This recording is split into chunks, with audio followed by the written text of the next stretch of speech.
Hello, this is a video on how to play Nine Men's Morris. Nine Men's Morris is an ancient game. Excuse me. Very popular in ancient Rome and the medieval periods. So think about like Vikings, Kings, right? They played this game.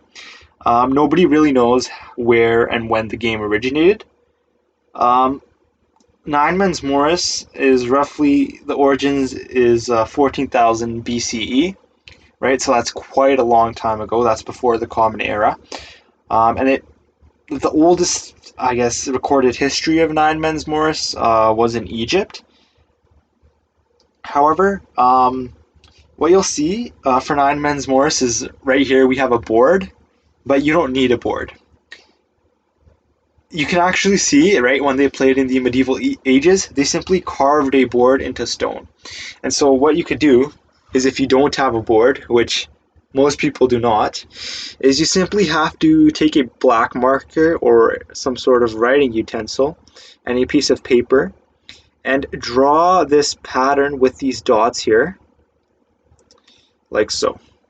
So just draw a square like so, draw another square around it like so, connecting at these junctions, and then draw a larger square around it, connecting once again at the four junctions, I guess from the four middle points of each square.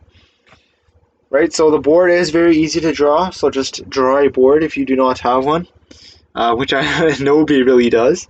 Um, and so you might have also heard the game being called Windmill, because some people look at this and they say it looks like a windmill. And so this game, fun fact, is also referenced by William Shakespeare in his play A Midsummer Night's Dream. So I guess that's just a fun fact, right? William Shakespeare is quite a popular author, and so that's nice to see. And so the rules of the game are well known because the game has been played constantly in Europe since the Roman period. You can find it carved in churches, in caves, almost anywhere. You can find this board carved. And so Nine Men's Morris, let's get right into it. Well, excuse me, not right into it. That was somewhat of a long introduction, but let's get into it. Nine Men's Morris is strictly a two-player game, and so that means if you have more people, unfortunately, you have to play a different game. If you have less people, you will have to find a different game, less people being yourself. So you will need strictly two players for this game. The board consists of a grid of three squares, one inside the other, with lines connecting the 24 intersections on which pieces can be placed.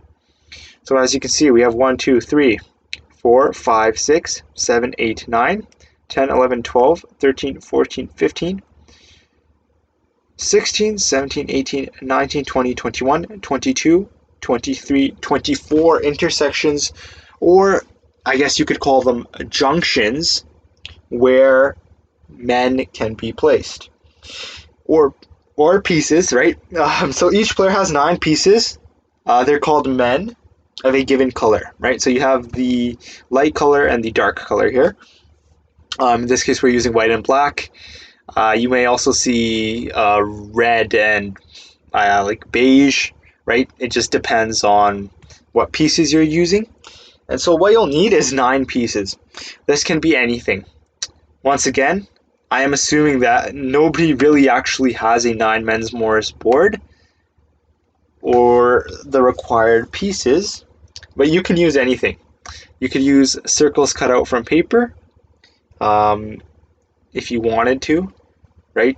Which I personally recommend. I personally recommend cutting out 9 pieces of paper, leaving one just colored white, the other coloring it of some sort, and then that should do the trick. And so do note that each player tries to form a mill. So you want to form a mill when you play the game, right? And so that's 3 of your pieces in one row connected by a line. So to form a mill, pieces can be placed either horizontally or vertically, but not at a 90-degree angle, and they must be connected by lines. In other words, you want to get 3 pieces side by side horizontally or 3 pieces side by side vertically. That's essentially the takeaway from that confusing description I gave there, right? So 3 pieces vertically or 3 pieces horizontally, it's called a mill. What it's called isn't really important. It's just that's the objective of the game. 3 pieces horizontally or 3 pieces vertically. The game begins, right? First, when you have your board, players decide who goes first either by just agreeing or by like flipping a coin. That's totally up to you.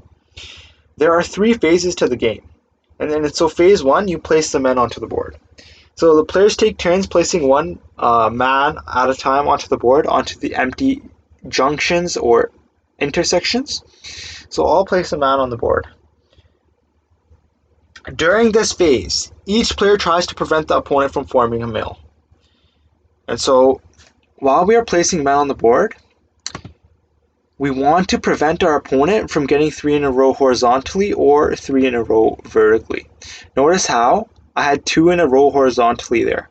My opponent then placed 1 piece to prevent me from placing 3 in a row horizontally. So let's sum it up so far. Blank board like so, 9 pieces each. On this placement phase, your objective is to try to place 3 men horizontally or vertically in a row while preventing your opponent from doing the same. Whilst preventing your opponent from doing the same. And so we'll go for a second piece. My opponent is probably going to place a piece right there. And so he blocked me from getting 3 in a row vertically. Now I'm going to place a piece right here. My opponent placed a piece right there. I have to place this piece right here. Otherwise, he will place a piece right there and get 3 in a row horizontally. No. Okay. So I'm quite bad at this game. But let us just talk about what happened. And so during this phase, each player tries to prevent the opponent from forming a mill. However, if a mill is formed, then the player who formed a mill gets to remove one of their opponent's pieces of their choice from the board. And so do note that if a player forms a mill, they can remove any of your opponent's pieces not in a mill. And so if I had 3 in a row there, then my opponent could not remove that piece, right? Luckily he didn't. He removed a piece right there, and so it didn't really matter. But essentially, if you form a mill, you are given the opportunity. So if you form a mill, 3 in a row horizontally or 3 in a row vertically, you are given the opportunity to remove a man of your opponent's that is not part of a mill. So a piece of your opponent's that is not in the same 3 in a row configuration. It's a little bit of an advantage. If you form more than 1 mill in a single move, then you remove the number of pieces equal to the number of mills you formed. And so if my opponent somehow, let's say he had 2 pieces here, and then 2 pieces here, if he placed that corner piece last, he would have formed a mill here, as well as a mill here. That would allow my opponent to remove, he would have formed 2 mills, allowing him to form 2 pieces, remove 2 pieces of mine. Right, so the number of mills you form in a singular move is equal to the number of pieces you get to remove in that singular move. The act of removing an opponent's piece after forming a mill is called pounding. So every time you form a mill, you can then perform a pounding. Again, this terminology isn't really that important. I'm simply mentioning it in case you look at another resource for 9 Men's Morris. And if you decide to do so, then you will be able to understand what they are referring to, right? Because this is universal terminology used. But other than that, it really holds no value, right? If you just want to remember the sequences, that's fine. But mill and pounding, those are your 2 terms. And so then, after each player places all their men, right? So let's continue doing this.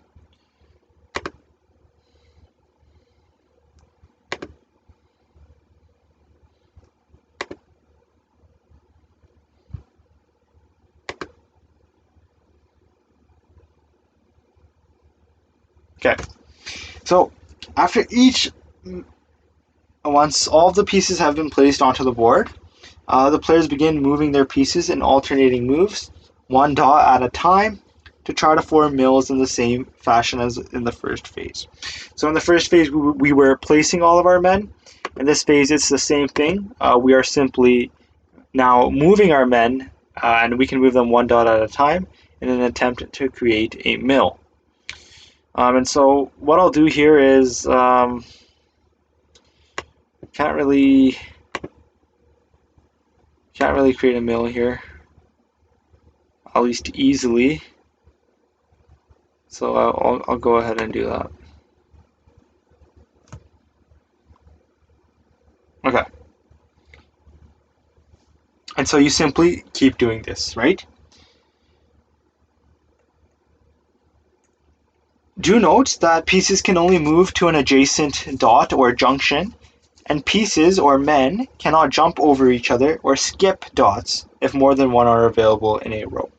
So essentially, you can only move to one dot beside you, provided that it is free. So that's basic movement. That's the basic essence, right? You are only allowed to move to a dot that is right next to you if it is free. So I cannot move this because there's no dots right next to me that are free. What I'll do is I'll move, don't want to move that. Do not want to do that. But I can get a mill by doing so. Oh no! Look how strategic that was. He was simply able to move back and forth there to create a mill. So,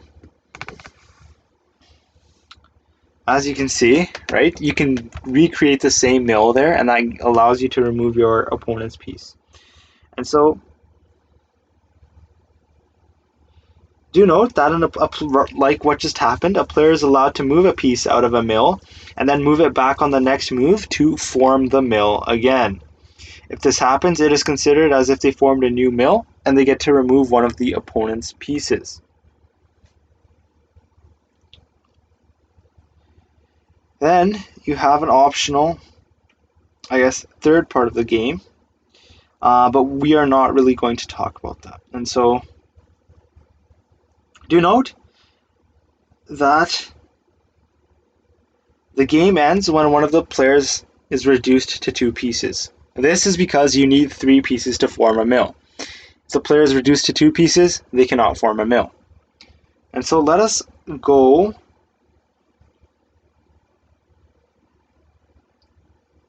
let us go through the game again, just so you can sort of understand.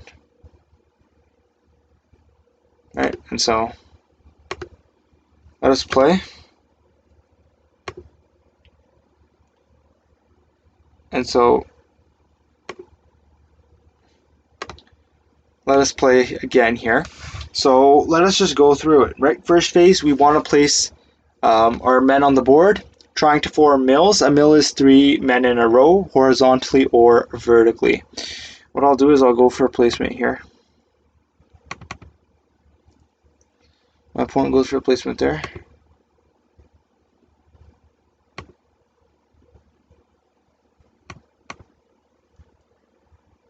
I was able to get a mill here. Now what I will do is I will remove a mill from my opponents. Do note that being able to go first is a big advantage, right? So now we will try to create another mill here. Remember, we have to prevent your opponent. Oh no. Okay. So we were both able to make a move. Oh no.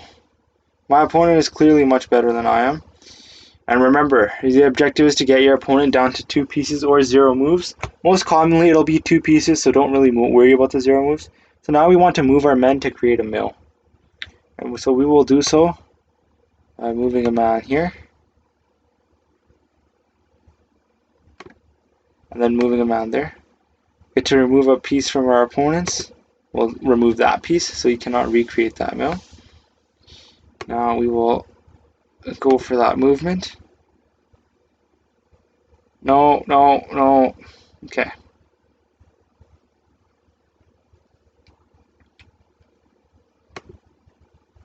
We'll place that piece there, blocking my opponent from recreating that mill. My opponent cannot recreate that mill. Notice, you can only repeat the same. I guess this is sort of a strategy here. If I didn't block that piece, my opponent would simply move this piece up and move it back down, recreating a mill and then removing one of my pieces.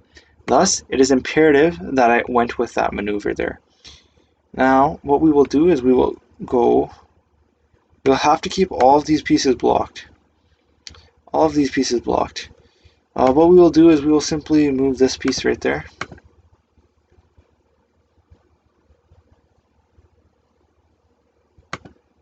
Once again, then moving this piece right there.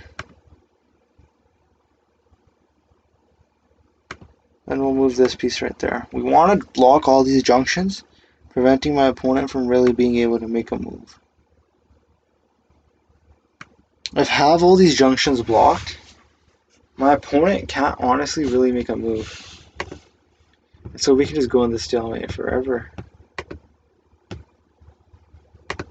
That is what we'll do. Oh no. Oh no. Bad move by me. Bad move by me, and that I didn't recognize that he would go ahead and perform that move again. Removing a man from my opponent. Now, I am screwed because he's going to do that same maneuver again. Right? And so let us watch this. The next game we'll simply play without any commentary, just to sort of show you how it's actually played. Yeah, and so he's going to continue doing that. Once you remove one man, right, it's very easy to constantly remove men. And so the objective of 9 Men's Morris is simply to get rid of each player's man. And so as you can see, he will win.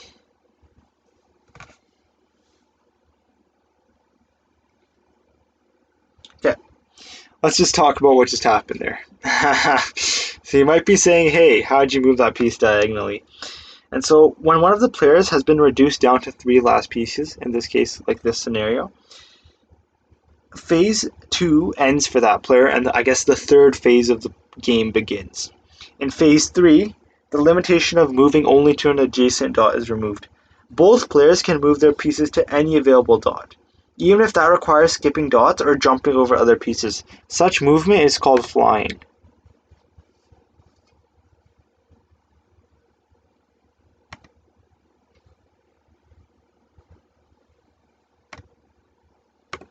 As you can see, you can move your dots to any piece.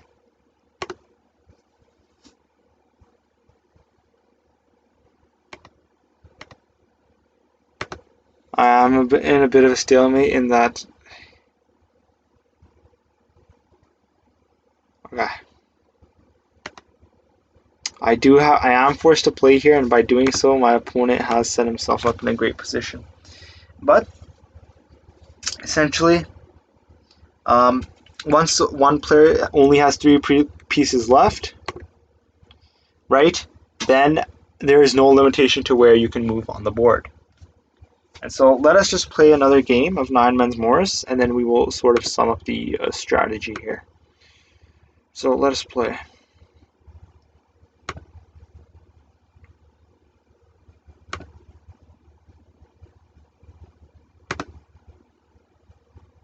Okay, I don't know why I did that. Let me play again. I'm sort of not playing properly here, and I do apologize. Okay. Remember, you cannot let your opponent form a mill. By forming mills, the objective is to form mills and prevent your opponent from forming mills.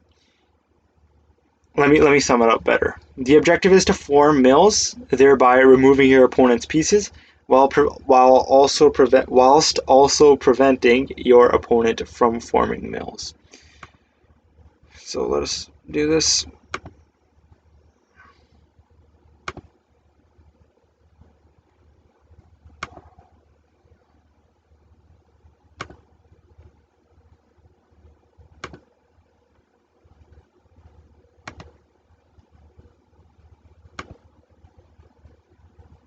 Okay, so that was a great placement by both me and my opponent. Now I have to see, can my opponent make a mill? Um, Not that I know of. All of his twos, all of his potential mill sequences are kind of blocked here. What I can do is I will move this here. That will allow me to be the first one to make a mill. I'll move this here, preventing him from being able to make a mill there. He will then move that there. I will then move that there. Now I will remove my opponent's piece right there. I should have removed that piece. Okay, it's whatever. Here's what we'll do. We'll come in like so. He's gonna move that to prevent that mill. Okay, no. That was really dumb by my opponent because I essentially recreated that same mill. Now I will remove that piece there. Right? As you can see, we're simply playing.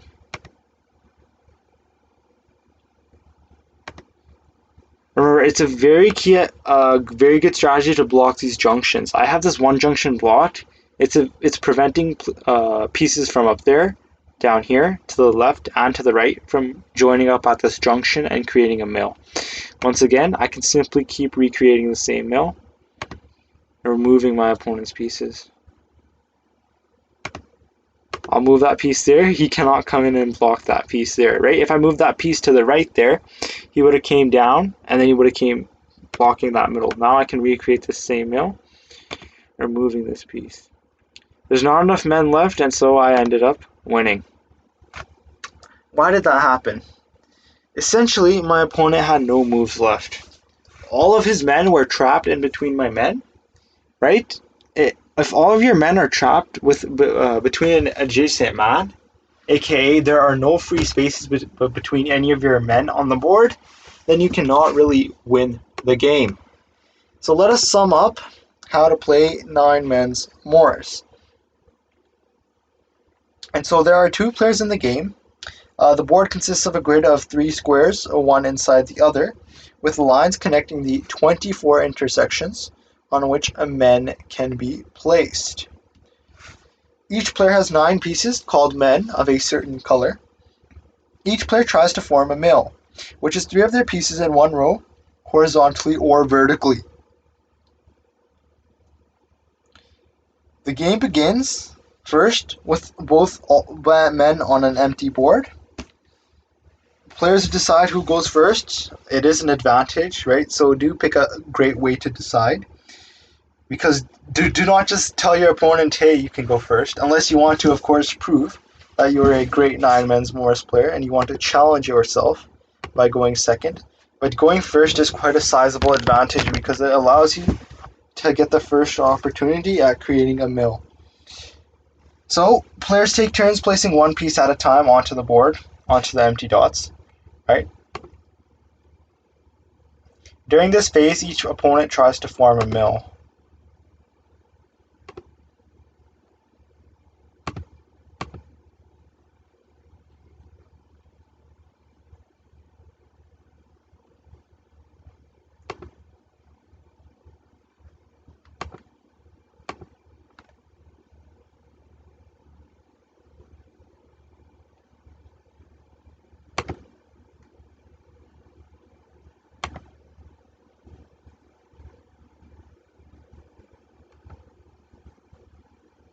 Okay, right? So during this phase, both men try to form a mill. Now, however, if a mill was formed, right? If in this phase a mill was formed, then obviously the player forming the mill gets to remove one of the men from the opposing player's team, and by doing so gets an advantage. Do note that you can only remove players that are not part of a mill. If there are men part of a mill, they cannot be removed. They are immune to being removed. And so essentially, if you form a mill, you get to remove a man of your opponent's that is not part of a mill. And so if you form more than 1 mill in one move, then you get to remove as many of the opponent's pieces as the number of mills you formed. So if you form 2 mills in one move, then you get to remove 2 of your opponent's pieces in that one move. The act of removing an opponent's piece after forming a mill is called pounding. Once again, this terminology is not really that useful, but I am including it in case you decide to look at alternative resources on how to play Nine Men's Morris. In Phase 2, once all the pieces have been placed onto the board, players begin moving their pieces in alternating moves, one dot at a time, to try to form mills in the same fashion as in the first phase. In the second phase, pieces can only move to an adjacent dot, and pieces cannot jump over each other or skip dots if more than one are available. In other words, in Phase 2, you can only move to an adjacent dot that is free. That is the only movement that you can make. You are allowed to move a piece out of the mill and continue moving it back. This is seen as creating a new mill, and it is quite an effective strategy. Let us try to create a mill.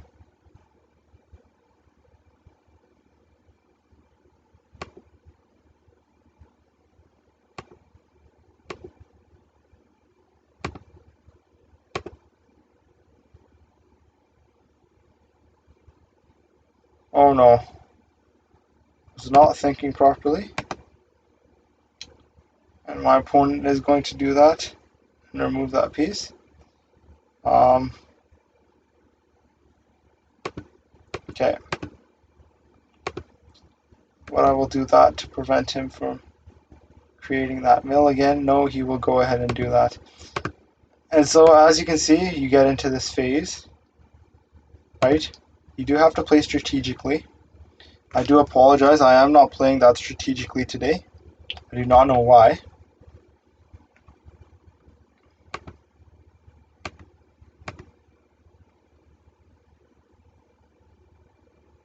And so my opponent will continue doing that until he has that one blockage there, and this is just free. And so my opponent has essentially won this game. He's going to remove that. If he removes this piece, I have no free moves. Therefore, my opponent has won the game. Because all of my other men are trapped. So he removes that piece. I have not enough men left for free moves. So black wins. Right? In the event that one of the players has been reduced down to 3 last pieces, Phase 2 ends and Phase 3 begins. In Phase 3, both players can move their pieces to any available dot. This movement is called flying. So this is a flying phase. The game ends when one of the players is reduced to 2 pieces, which means they can no longer form any mills, therefore ending the game. Or if a player has no legal moves to make, such as in that last scenario where we had more than 2 men, but we were stuck. We could not move our pieces anywhere, right? So if one of the players is reduced to 2 pieces or can no longer make any legal moves, their opponent is the winner in both situations. Nine Men's Morris is a very, very beautiful game. Just looking at it and watching me play, you should have seen the beauty in it. This is for a multitude of reasons. It's a game of pure strategy without any luck component, since there is no dice of any kind. In the first phase, remember that it's more important to place pieces in strategic locations rather than trying hard to immediately get mills. Do note that it's better to spread your pieces across the board rather than concentrating them in one location. An ideal position is when a player can shuttle a single piece between 2 mills, thus removing an opponent's piece on every single move. Again, that's quite hard to do, but my opponent was simply shuttling this piece back and forth. He had 2 pieces here blocking this, so there was no way for me to get here and stop this back and forth shuttling of his piece there, and slowly my opponent was removing every single piece of mine from the board. So that wraps up how to play Nine Men's Morris. Remember, it is a beautiful game played in ancient times, and it's a key part of history, right? And it's just wonderful. It's very, very great. I highly suggest you play it. Just because you don't have a board, it's quite easy to make. You just draw it, cut out some pieces from paper, and you can play Nine Men's Morris. And it is just beautiful. A pure game of pure strategy. And I think it's quite amazing to see that humans were able to invent such a wonderful game so long ago, right? It just also shows us a little piece of our history. And I think that's always important too, because you do not want to lose that. Um, and moreover, another beauty of the game is that it's quick and you can play it with almost anyone, anywhere. I don't think it's that popular in Canada, but if you go to any other country in the world, let's say you ever have the need to travel, well, then you have a beautiful game that almost anyone can play. Even if you meet someone who doesn't speak the same language, you can show them this Nine Men's Morris board and they'll most definitely know what you are talking about. And so you can play a wonderful game, even despite the language barrier, despite the cultural barrier, despite the any other barrier that there might be. And so that is the real beauty of this game. It's universal. It's one of the most ancient games. It's been played for generations. The rules are universal. There's no confusion about rules, unlike with some of these newly invented card games, which have a lot of weird rules sometimes. This is simple, it's quick, it's universal, and it's different from any other game. Moreover, there is no luck involved, and it is just a straight display of beauty. That wraps up How to Play Nine Men's Morris. I hope you enjoyed watching this video as much as I enjoyed teaching you guys how to play. And honestly, if you can't tell already, I'm in love with this game. So great, it's beautiful. I highly recommend you play it. Thanks for watching, and I hope you enjoyed.